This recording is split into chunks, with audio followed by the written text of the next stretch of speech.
Bien, excusez-moi de ce léger retard. Et on va donc passer au rapport de Monsieur Cousin. Je lui passe la parole. Muet. Cousin Muet. Oui, Et Monsieur Muet. merci Monsieur le Président. Oui, un rapport conjoint avec Pierre-Alain Muet. Donc Monsieur le Président, mes chers collègues, donc le rapport concerne la proposition de directive sur la taxe sur les transactions financières. Elle a été présentée par la Commission européenne le 28 septembre dernier.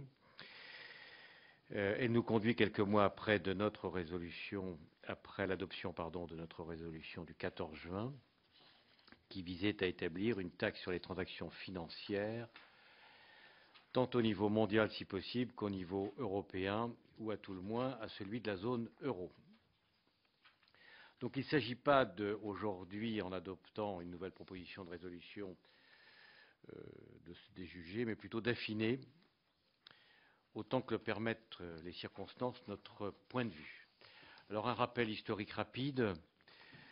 Le constat, il est toujours le même, c'est celui de la création d'une taxe sur les transactions financières, qui est pour nous une réponse à la crise et qui s'avère, j'ai envie de dire, de plus en plus légitime.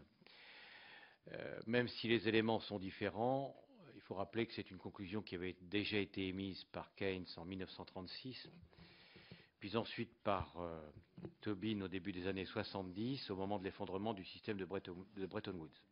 Donc tout ceci reste valable.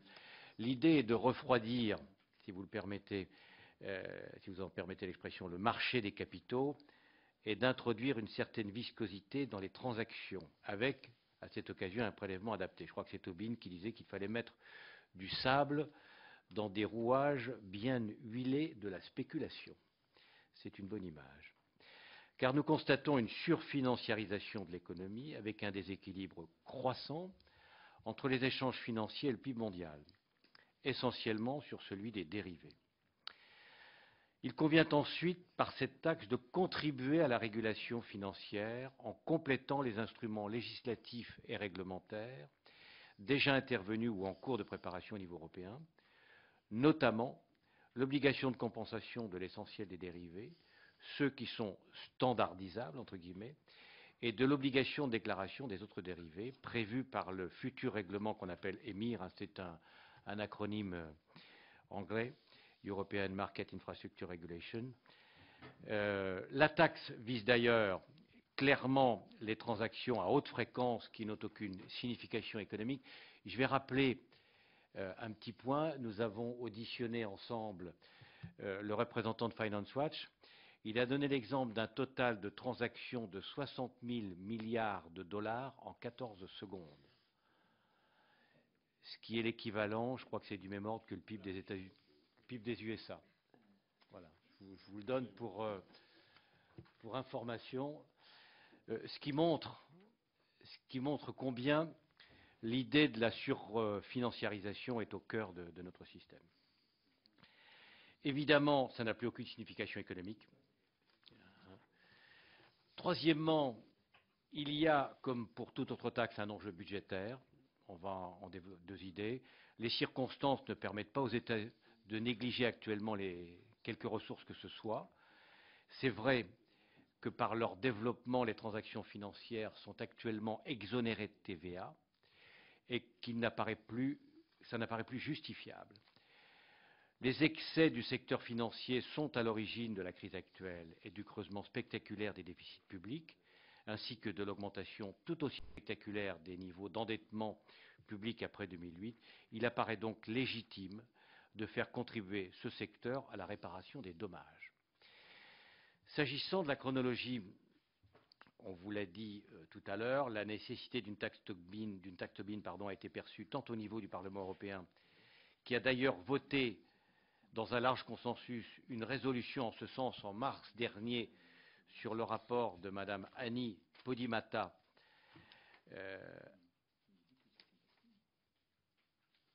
une résolution en ce sens, ainsi que celui des chefs d'État et de gouvernement, puisque le Conseil européen, sur l'initiative du président de la République et de la chancelière allemande, ainsi que le G20, l'ont inscrit à l'ordre du jour. C'est donc, d'une manière générale, un succès politique, même si à la suite de l'échec du sommet du G20 des 3 et 4 novembre dernier, en raison de l'opposition des États-Unis notamment, il n'y aura pas, ce qui aurait été l'idéal, de taxe mondiale. Répondant donc à la demande du Conseil européen et souhaitant également réformer et élargir pour la période 2014-2020 du prochain cadre financier pluriannuel le financement du budget de l'Union européenne, la Commission a donc présenté sa proposition. Elle dépend donc du commissaire à la fiscalité, M. Algirdas Semeta. Ce projet répond aux objectifs assignés avec une assiette très large et un taux faible. Les risques de délocalisation d'activités sont connus, invoqués, pour ne pas y revenir. On y reviendra. D'une manière plus précise, sur l'assiette, je vais reprendre un terme très utilisé actuellement, le triple A, mais une expression anglaise, le mot d'ordre est all markets, all instruments et all actors. Les transactions financières sont définies de manière donc très large pour que la taxe s'applique également aux transferts d'actifs d'infragroupes ainsi qu'aux transactions hors marché réglementé ou organisées, ainsi que les transactions OTC, qui signifie les transactions de gré à gré. Tous les acteurs sont impliqués. La taxe est prévue pour être perçue au niveau des établissements financiers et techniquement par le biais des systèmes informatiques des marchés financiers au sens large. La définition des établissements financiers retenus est donc celle aussi très étendue couvrant l'ensemble des acteurs, ainsi que les plateformes de compensation. Naturellement, tous les instruments financiers sont concernés, sous réserve de quelques exceptions, dont une seule appelle d'ailleurs un commentaire, c'est celle des transactions de change au comptant. Ça reste en négociation à Bruxelles. Les devises ne sont juridiquement pas, il est vrai, des instruments financiers, mais ce que craint la Commission européenne, c'est qu'une taxation ne soit contraire au principe de la libre circulation des capitaux. Certains observateurs et États membres sont d'un avis plutôt opposé, notamment pour ce qui concerne les devises des pays tiers. Sur ce point, et sous réserve d'une expertise complémentaire, l'assiette pourrait, à l'occasion des négociations, bouger. Il y a également des demandes pour l'exonération à l'entrée et à la sortie des OPCVM, j'en dirai un petit mot, et une demande forte des Pays-Bas pour une exonération des fonds de pension. Oui, les OPCVM, c'est vrai qu'elles sont taxées, elles ont une personnalité juridique en tant que telle, et à l'intérieur de l'OPCVM, la personne qui intervient est taxée. Donc elle pourrait être taxée 2 fois. Si l'assiette apparaît déjà assez bien esquissée, la proposition de directive pourrait en revanche davantage évoluer, pourrait être complétée par le principe de taxation. Celui qui est prévu, c'est le principe de résidence. Résidence selon 2 critères croisés. Les transactions faites par les établissements financiers et ou celles effectuées par les investisseurs eux-mêmes résidents. C'est le principe. C'est une approche qui a le mérite d'être très complète, mais qui présente un inconvénient, celui d'être sensible potentiellement aux délocalisations, puisqu'il suffit de faire les mêmes opérations à partir d'établissements non résidents, dans lesquels on a délocalisé ses avoirs, pour échapper à la taxe. Par conséquent, aussi bien la Commission européenne que certains États membres, et également des observateurs vigilants que sont les ONG, qui souhaitent que le produit de la taxe soit utilisé pour les grandes urgences humanitaires, environnementales ou de développement, demandent de compléter ce principe par celui de la taxation selon le lieu d'émission ou de cotation. C'est une idée forte. Selon ce schéma, l'impôt est exigible, y compris lorsque les transactions interviennent dans les pays tiers, mais pour les actifs enregistrés dans les pays de taxation. C'est le système d'ailleurs du droit de timbre anglais, dit stamp duty. 40% du produit de ce droit sont collectés auprès des investisseurs étrangers. Voilà, moi j'ai terminé pour la première partie. Je vais passer à mon collègue Pierre-Alain Muet qui va tout vous expliquer sur l'assiette ainsi que le taux et bien d'autres éléments. Merci. Je vais continuer et effectivement commencer par rappeler ce que disait Jean-Yves Cousin, le triple A. Alors en français, ce n'est pas un triple A, mais en tout cas, l'idéal d'une taxe, c'est que ça concerne tous les marchés tous les instruments, tous les acteurs. C'est-à-dire, plus elle est générale en assiette, plus elle est générale en pays participants, plus elle est efficace. Alors, après l'assiette qu'a évoqué Jean-Yves Cousin, la deuxième question essentielle, c'est celle du taux. La Commission européenne propose une différenciation des taux avec un taux de 0,1% sur les opérations en comptant, les actions et les obligations, et de 0,01% sur les produits dérivés, avec comme argument que la transaction effective sur un produit dérivé, qui est une assurance relative à un instrument financier, est beaucoup plus faible que le montant du produit en question. Et la taxe porte sur le montant. Donc c'est la raison qui conduit la Commission à proposer un taux 10 fois plus faible. Alors ces taux appellent deux remarques. D'abord, ce sont des taux minimaux parce que la compétence européenne en matière de taux n'est qu'une compétence d'harmonisation et non de fixation du taux de l'impôt. Et d'autre part, bien qu'on dise toujours des taux de 0,1 et de 0,01, c'est vrai quand un seul des acteurs est dans l'Union européenne, il paye ce taux-là. Quand ils sont deux acteurs dans l'Union européenne, le taux est payé deux fois, puisqu'il est payé à la fois par l'acheteur et par le vendeur. Donc au sein de l'Union européenne, si l'échange a lieu entre deux acteurs de l'Union européenne, c'est en fait la transaction est taxée à 0,2% sur les actions et obligations et 0,02% sur les dérivés. Et le rendement estimé par la Commission est de l'ordre de 57 milliards, dont 37,7 milliards pour les dérivés. La France prélevant pour sa part 12%, le Royaume-Uni 21%, l'Allemagne 17%. Sur le niveau de l'imposition, la proposition de la Commission européenne n'est pas celle que nous avions adoptée dans la résolution, qui était un taux de 0,05% s'appliquant de la même façon aux dérivés et aux opérations au comptant. Et nous pensons que ce sujet mérite d'être encore interrogé. En particulier, les auditions que nous avons eues avec l'autorité des marchés financiers nous conduisent à penser que si on veut que cette taxe ait un effet de régulation, il faut sans doute qu'elle touche plus les produits dérivés. Elle touche plus, dans les faits, les produits dérivés quand le taux est le même, que les produits au comptant. Elle réduit énormément les produits dérivés, ce qui réduit aussi le risque. C'est une des vocations de la taxe. Donc la question est encore ouverte. Et il faut rappeler que quand on regarde les simulations de la Commission européenne, si on taxe au même taux plus faible, 0,05%, l'ensemble des produits, le rapport est de 71 milliards d'euros. Donc aussi bien en rendement qu'en efficacité en termes de régulation, la question se pose d'en rester au 0,05 ou au contraire de s'aligner sur la proposition européenne.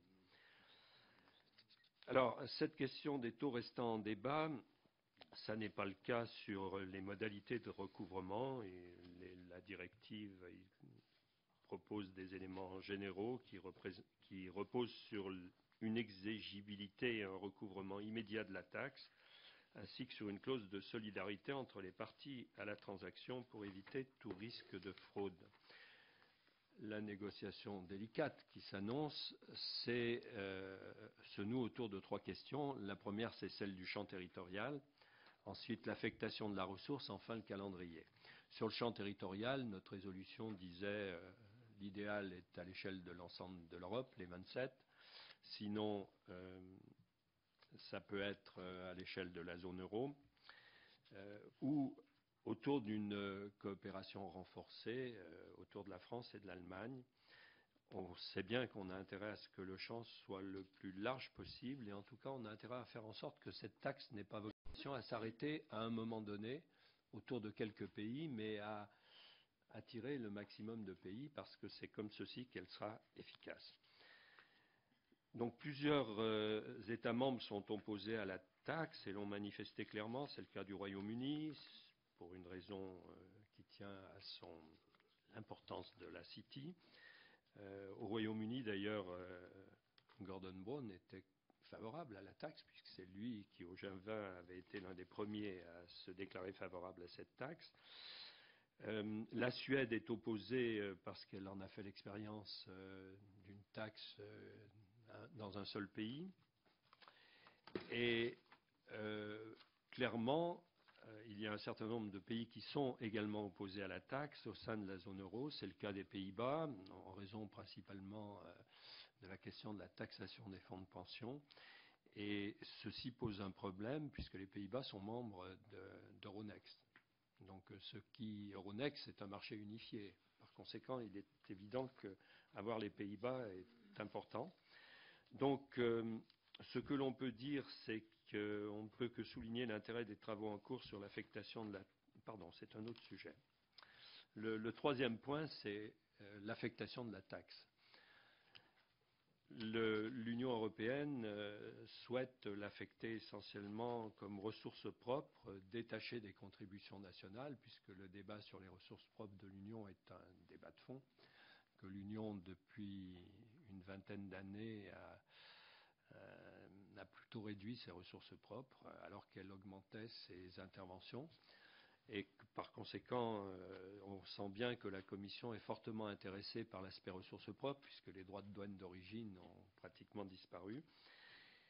Et donc, entre l'approche d'un certain nombre de pays qui souhaitent l'affecter aux budgets nationaux et l'approche de la Commission, il faut sans doute trouver un juste milieu.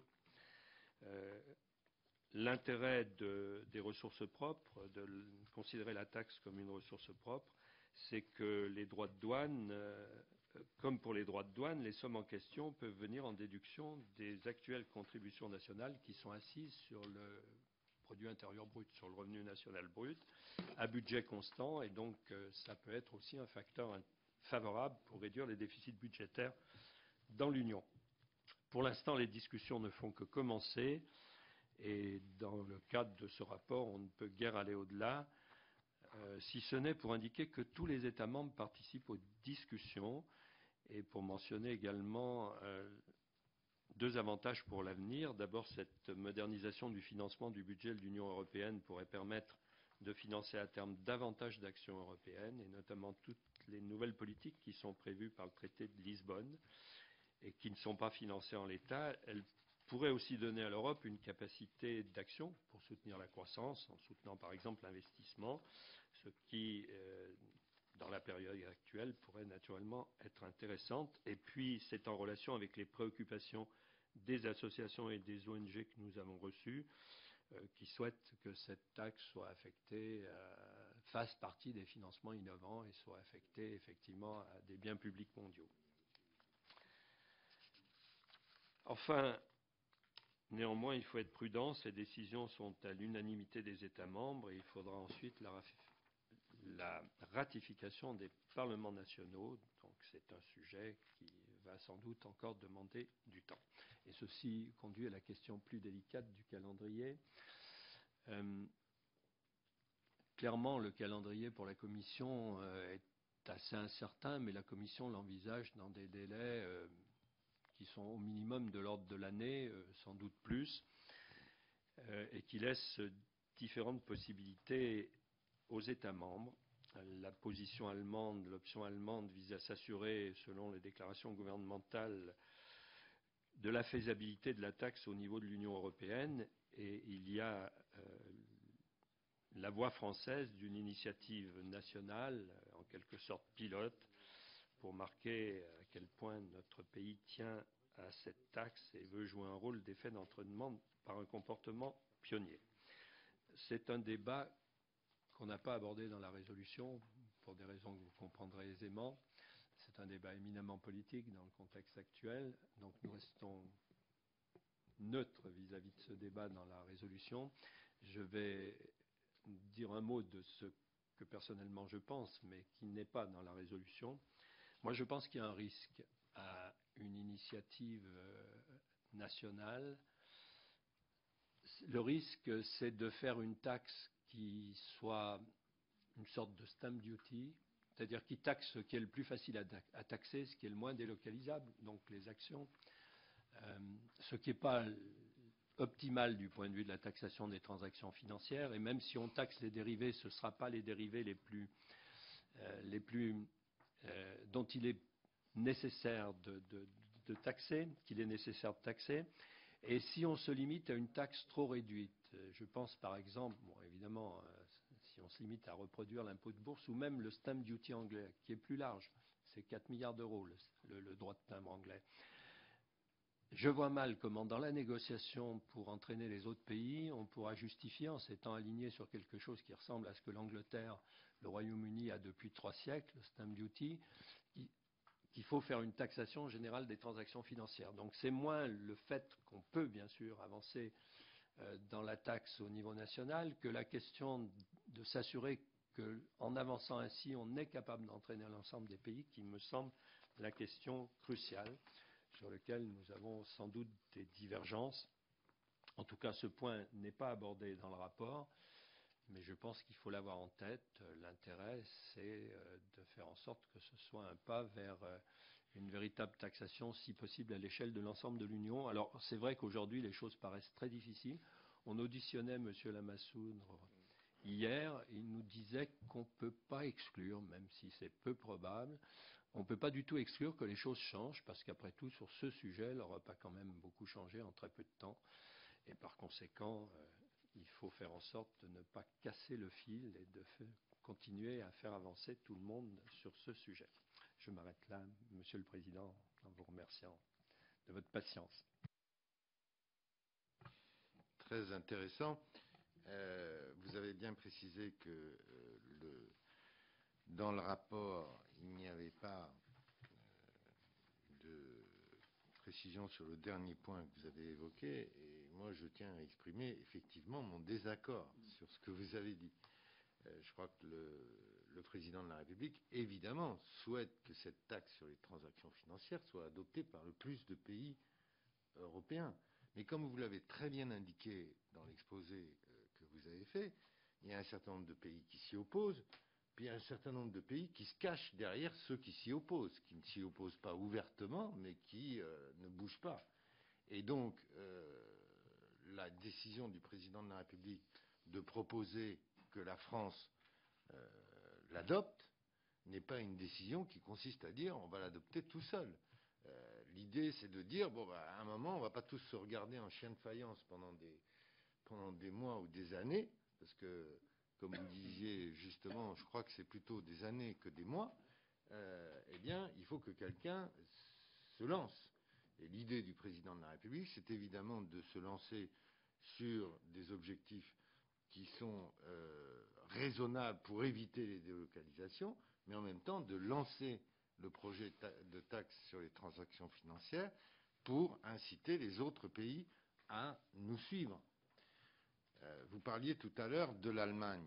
Même en Allemagne, on a des problèmes. Parce que Mme Merkel a indiqué lors d'un sommet européen ou d'un sommet franco-allemand qu'elle était d'accord sur le principe, elle, à titre personnel, mais elle a des problèmes avec sa coalition et avec le Parti libéral. Et donc, on ne connaît pas encore la réponse de l'Allemagne. Donc je crois que là, je crois que de temps en temps, il faut laisser me semble-t-il, nos considérations de politique intérieure. Je crois que là, la France fait œuvre de montrer la voie à l'ensemble des pays européens, et pas seulement à l'ensemble des pays européens d'ailleurs, puisque la France et l'Allemagne l'ont défendu au sein du G20. Donc il faut obtenir qu'il y ait d'autres pays qui nous suivent.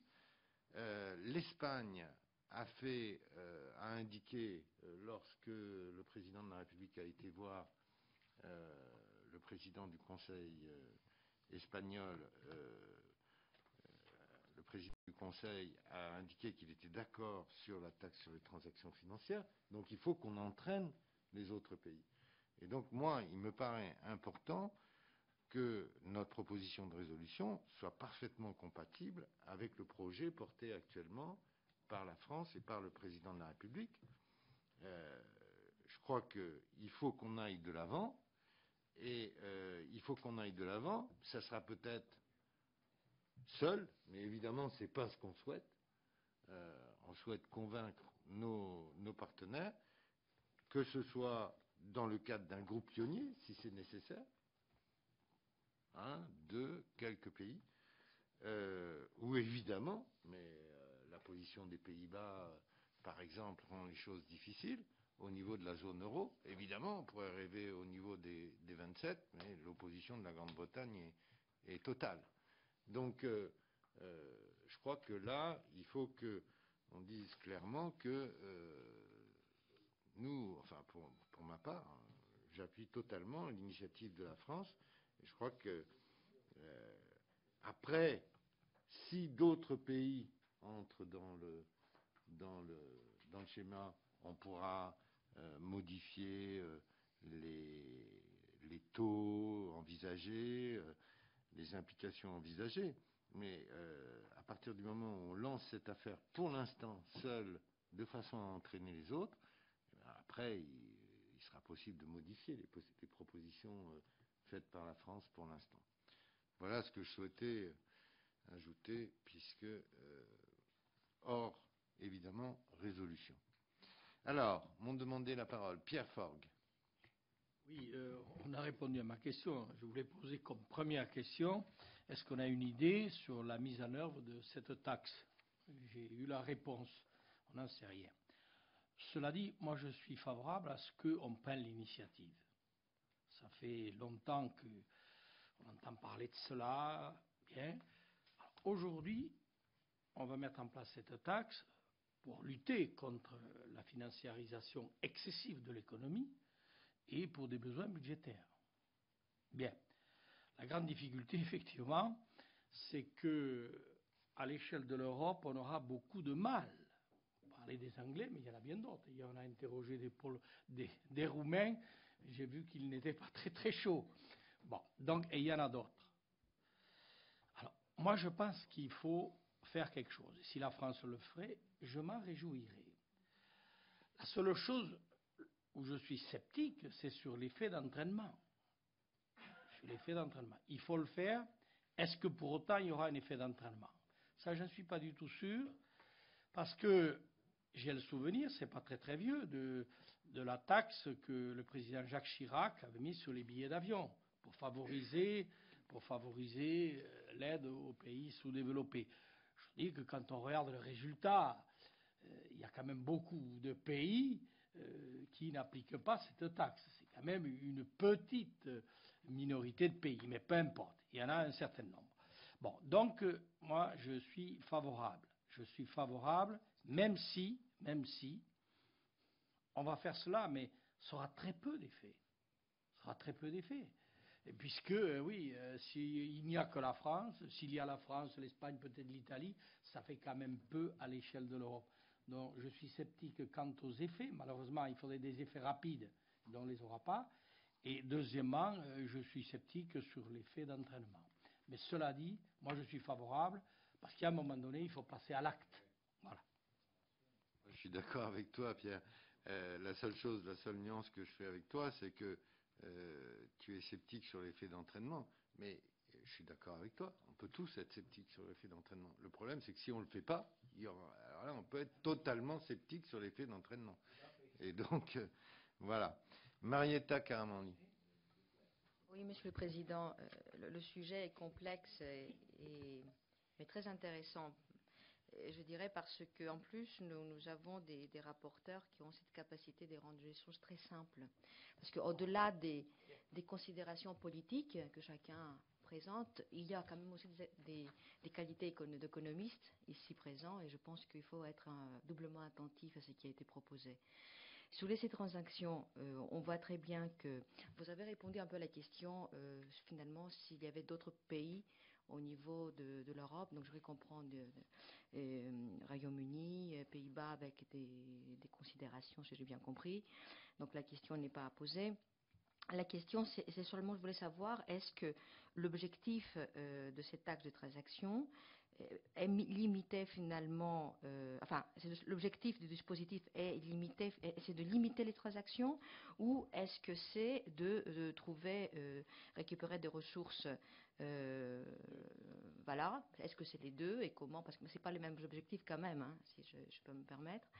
Et à partir de là, dans l'affectation, donc on voit très bien que vous l'avez exprimé, c'est plutôt l'Union européenne qui souhaite récupérer dans son budget, donc verser finalement cette taxe dans le budget de l'Union européenne avec, alors on ne sait pas s'il y a une affectation précise ou est-ce qu'il n'y en a pas. Première question. Et si, selon votre analyse, est-ce que vous pensez que les autres possibilités, c'est-à-dire le verser au mécanisme européen de stabilité, par exemple, ou au pot commun, donc, ou le verser alloué à des États, quels sont les éléments entre ces trois options qui permettraient finalement de choisir au-delà de ce que l'Union européenne aujourd'hui propose, donc qui entre en débat dans les négociations. Et le dernier élément que je souhaitais soulever aussi, c'est concernant la distinction à faire entre, qu'est-ce que vous en pensez, sur la distinction des marchés visés, donc, et les taux qui vont avec. C'est-à-dire, est-ce qu'il y a une distinction à faire entre les marchés des actions et des obligations, me semble-t-il, parce que finalement, les transactions là, bien sûr, on les limite et sont en plus les transactions plus sûres, et les marchés finalement qui sont plutôt des produits dérivés, mais qui présentent quand même un risque, puisque c'est des transactions rapides et donc incertaines. Seulement, je tenais quand même à dire, même s'il y a une initiative peut-être qui doit démarrer à un moment donné, quand même, le dispositif ne peut mieux fonctionner qu'avec la réciprocité. Parce que quand on se souvient, en 2002 déjà, il y avait eu la volonté, dans la loi des finances, était inscrite dans la taxe sur les transactions, a été même introduite dans le Code général des impôts, seulement, c'est à condition qu'il y avait la réciprocité.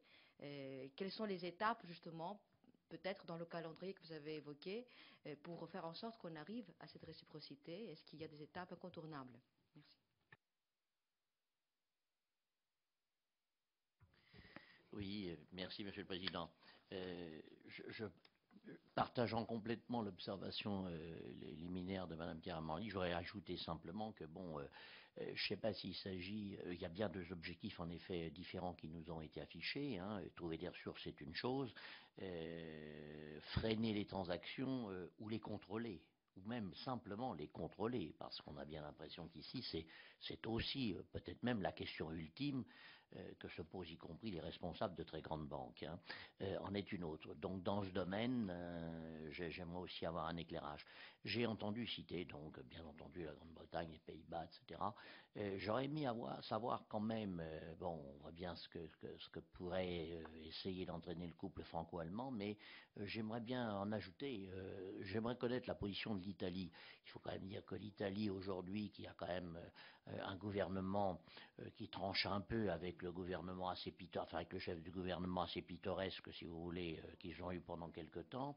Il me semble que l'Italie aujourd'hui, étant revenue quand même à une prose un peu plus lisible, si vous voulez, a peut-être aussi un rôle important à jouer dans cette affaire. J'aimerais donc que vous nous éclairiez compte tenu de son poids économique et des questions qu'elle se pose et qu'elle pose. Oui, Monsieur le Président, merci de nous avoir conviés à cette réunion. D'ailleurs, un petit côté frustrant pour les deux rapporteurs, parce que finalement, la plupart des questions tournent autour de la position actuelle de la France, qui n'est pas dans le rapport. Mais néanmoins, peu importe, l'actualité commande d'une certaine manière, et votre rapport nous permet d'éclairer tout ça. Moi, j'ai envie de dire simplement que je trouve aussi que la position française est juste et est intéressante en elle-même. Et donc, au fond, au nom d'un certain nombre de principes mis en lumière, notamment par la dernière crise à répétition que nous venons de traverser, il faut mettre en place cette taxe, même si ce n'était qu'à l'échelle nationale. Bien sûr, deuxième chose, si ça peut avoir un effet d'entraînement, tant mieux. Je ne crois pas du tout qu'il y ait un effet paralysant sur les autres. Plutôt, a priori, un effet d'entraînement quand même. Je ne pense pas que la France soit face à ce point repoussoir, que parce que nous aurions adopté une mesure, les autres ne l'adopteraient pas. Je ne crois pas du tout à ça. Donc tant mieux si ça peut avoir un effet d'entraînement, mais on voit bien, comme l'a très bien dit Pierre Lequillet et un certain nombre d'entre vous d'ailleurs, qu'on n'est quand même encore pas tout à fait sûr, c'est le moins qu'on puisse dire, de l'entraînement ou de la conviction d'un certain nombre d'autres pays. Mais moi, ma question n'est pas là. Ma question, elle est liée à ce que vous avez appelé les risques de délocalisation. La seule faiblesse de la position française, c'est si, en instaurant cette taxe, elle fait fuir l'objet même de la taxation. J'ai entendu David Cameron dire bienvenue aux banques françaises, si elles veulent dire. Bon, le sujet, c'est ça. C'est est-ce que, en prenant cette position, que je trouve courageuse, juste, enfin voilà, sur laquelle moi j'ai pas d'état d'âme du tout, je pense qu'elle aura aussi en effet des effets d'entraînement, mais la question c'est ça, c'est est-ce qu'en prenant cette position tout seul, d'une manière isolée, on a un risque que le produit qu'on veut taxer se taille ailleurs. Alors ça, ce serait pour le coup beaucoup plus embêtant et ce serait une vraie faiblesse, une vraie fragilité de notre position, dont je comprends d'ailleurs que de toute façon, on encourra ce risque, puisque même si à la limite l'ensemble des pays européens y venaient, j'ai compris que les États-Unis n'y viendraient jamais et que donc on peut délocaliser également aux États-Unis. Mais voilà, ce que j'aimerais, c'est avoir votre avis sur ce risque de délocalisation, puis peut-être comment on le combat. On a évoqué un taux suffisamment faible pour ne pas courir de risque de délocalisation. Est-ce que c'est comme ça qu'on le combat? Est-ce qu'il y a d'autres instruments pour le combattre?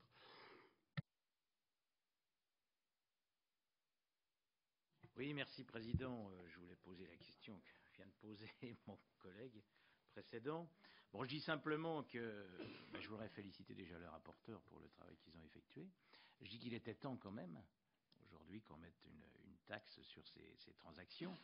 Mais cette taxe n'a plus rien à voir avec ce qui avait été annoncé en septembre 2011 au G20 de Washington. On est loin de la taxe Tobin. Ça n'a plus rien à voir.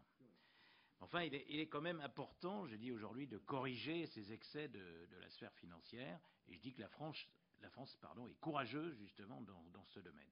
Alors, je voudrais insister, puisque mon collègue vient de le dire, bon, moi je pense que, est-ce que les rapporteurs, est-ce qu'il a été évalué les risques, justement, dans ce domaine, puisque si c'est la France qui s'engage seule, ou peut-être avec l'Allemagne, je ne sais pas aujourd'hui, est-ce qu'il a été évalué? Oui, enfin bon, c'est très limité quand même en l'état. Est-ce qu'il a été évalué les risques de délocalisation?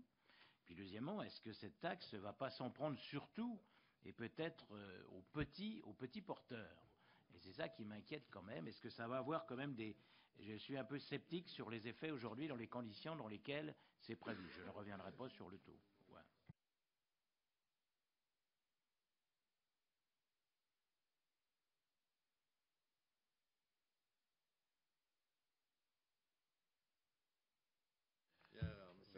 Oui.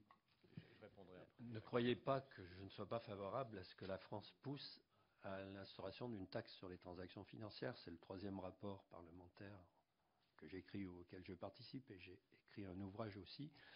Simplement, il faut avoir conscience d'une chose. Une taxe sur toutes les transactions financières de 0,05%, comme nous l'avions dans notre résolution, ça rapporterait en France 12 milliards d'euros. Une taxe qui évite des délocalisations et qui taxe ce qui est taxable, c'est-à-dire ce qui ne peut pas bouger, du type impôt de bourse qu'on avait en France depuis 50 ans et qui a été supprimé en 2008. Mais il était plafonné, il ne rapportait pas beaucoup, c'était 250 millions d'euros. Ou même un peu plus large, comme ce qui existe au Royaume-Uni. Le stamp duty, qui a un droit de timbre sur les actions. Ça rapporte au Royaume-Uni 4 milliards d'euros. En France, ce qui est envisagé rapporte 1 milliard d'euros, mais ça ne taxe pas les transactions financières, et notamment celles qui sont les plus dangereuses, c'est-à-dire l'essentiel des produits dérivés. Une petite partie de dérivés qui ne peuvent pas échapper, on les taxe. Alors pourquoi il y a un risque à aller seul? Non pas pour des questions de délocalisation. La taxe qui va être proposée sera suffisamment réduite pour que le problème ne se pose pas.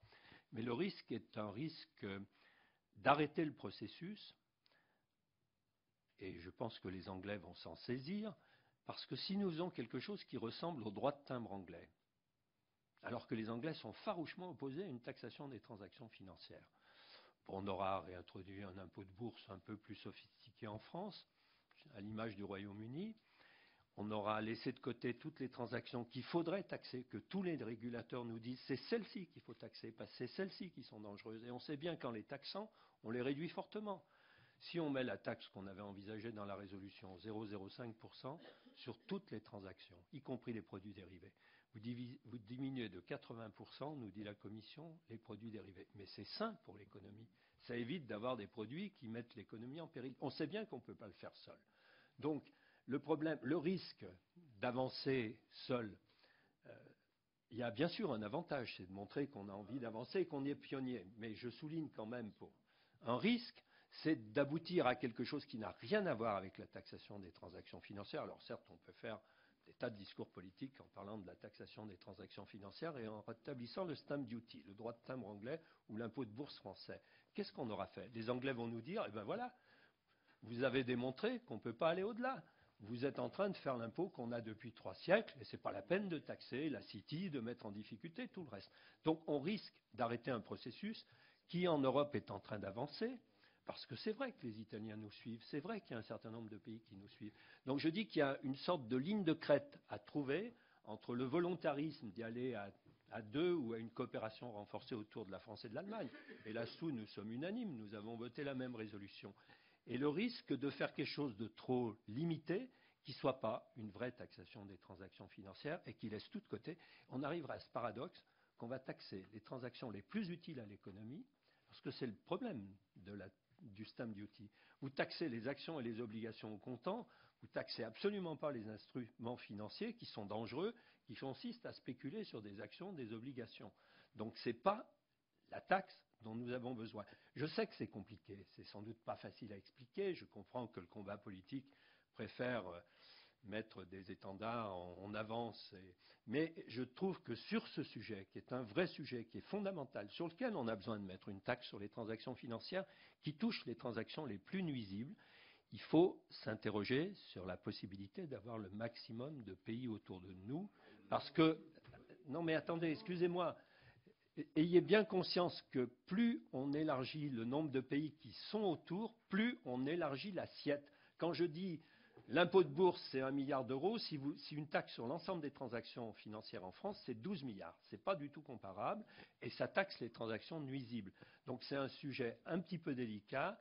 Il ne faudrait pas que la volonté d'aller vite aboutisse à aller dans le mur et à rejoindre le Royaume-Uni sur une position. Je comprends qu'on puisse le discuter sur une position qui est ayons simplement un petit impôt de bourse. Il y avait bien d'autres sujets, mais je pense que c'est un des plus délicats. Oui, je vais également... Pardon. En entendant la plaidoirie que je viens d'entendre, je me souvenais de Spinoza, toute idée perd en compréhension ce qu'elle gagne en extension. Je pense que ça pourrait éventuellement nous guider. Bien.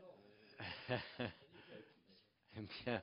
Moi, je vais également apporter des réponses, essayer d'apporter des réponses aux questions qui ont été posées.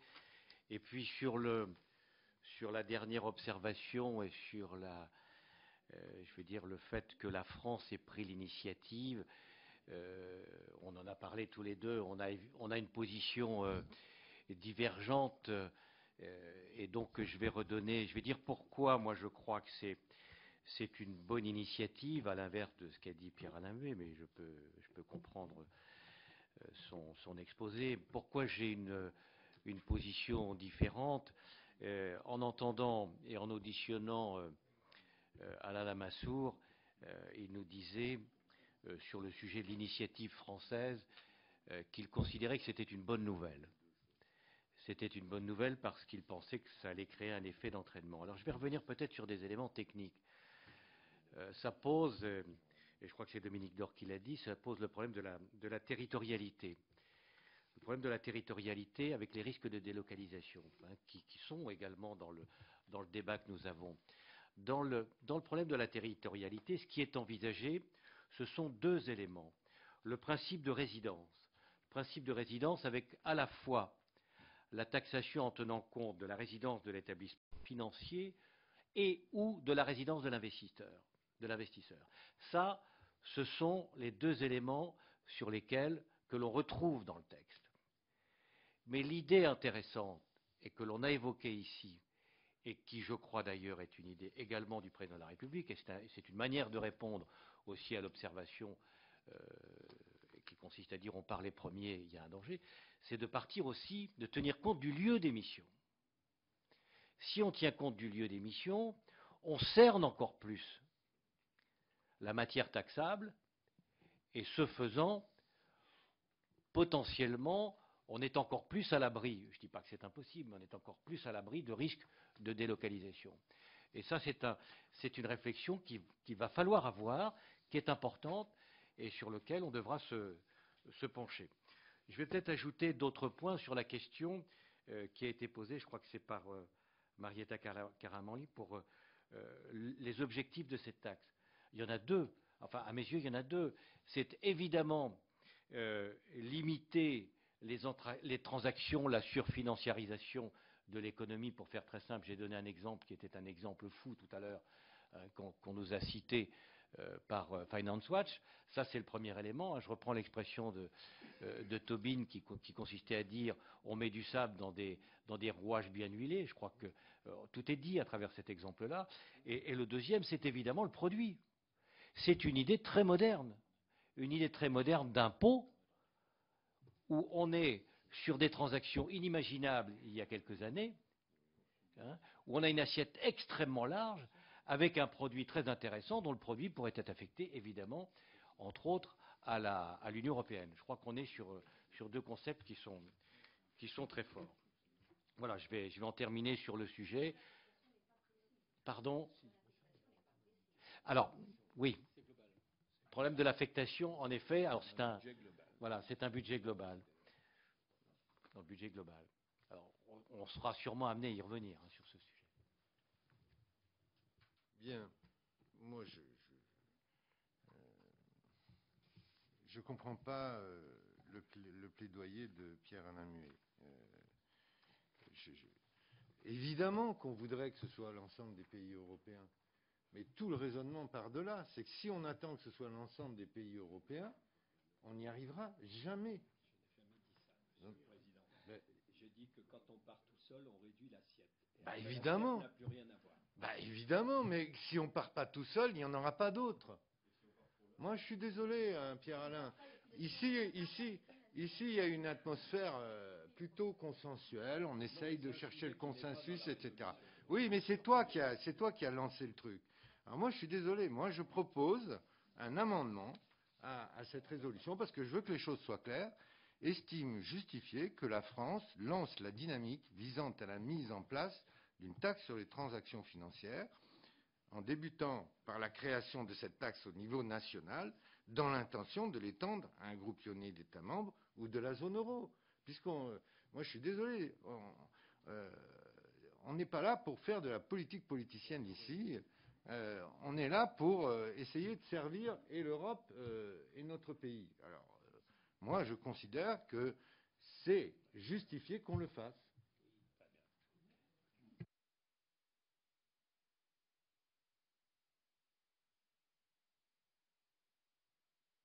Si effectivement il y a une option d'introduire dans la résolution, enfin dans les conclusions, cet élément-là, moi il me semble honnêtement, ce serait plus juste d'insister sur les deux stratégies.